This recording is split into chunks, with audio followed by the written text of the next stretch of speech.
আজ থেকে প্রায় 1400 বছর আগে আরব উপদ্বীপ ছিল এক গভীর অন্ধকারে ডুবে থাকা ভূমি। এই অন্ধকার ছিল না শুধু রাতে, এই অন্ধকার ছিল মানুষের চিন্তা, চরিত্র আর সমাজে। এই সময়টাকে ইতিহাস চেনে জাহেলিয়াতের যুগ নামে।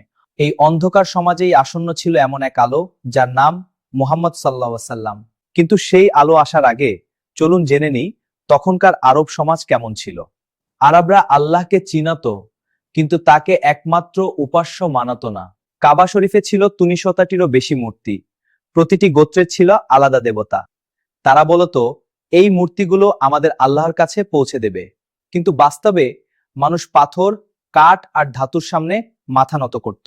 নামাজ ছিল না, নৈতিক ইবাদত ছিল না, ধর্ম ছিল কুসংস্কার আর ব্যবসার হাতিয়ার। সামাজিক অবস্থা, আরব সমাজ ছিল গোত্রকেন্দ্রিক, ন্যায় নয়, শক্তিই ছিল আইন।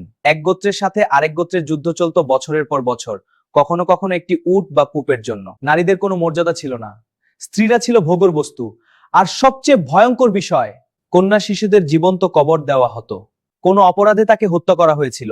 এই ছিল সেই সমাজ। নৈতিক ও চারিত্রিক অবস্থা, মদ্যপান ছিল গর্বের বিষয়, জুয়া ছিল সামাজিক বিনোদন, বেবিচার ছিল সাধারণ ঘটনা। শক্তিশালী দুর্বলকে শোষণ করত, দাসদের কোনো অধিকার ছিল না। তবে আশ্চর্যের বিষয়, এই অন্ধকার সমাজেই কিছু ভালো গুণ ছিল। সাহস, অতিথিপরায়ণতা, কথার মর্যাদা এবং কবিতার প্রতি গভীর ভালোবাসা। এই গুণগুলোকেই পরে ইসলাম শুদ্ধ করে গ্রহণ করেছিল। অর্থনৈতিক অবস্থা, মক্কা ছিল বাণিজ্য কেন্দ্র। সুদ, প্রতারণা, ওজন কম দেওয়া সবই ছিল সাদায়। গরিব আরো গরিব, ধনী আরো ধনী। ন্যায় বিচার কেনা যেত, আর দুর্বলা থাকাতে অবহেলিত।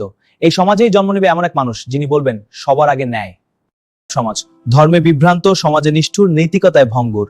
কিন্তু ঠিক আল্লাহ প্রস্তুত করছিলেন মানবজাতির সর্বশ্রেষ্ঠ আলোকে। পরবর্তী ভিডিওতে জানবো জগতে জন্ম নেবে মুহাম্মদ সাল্লাল্লাহু আলাইহি ওয়াসাল্লাম।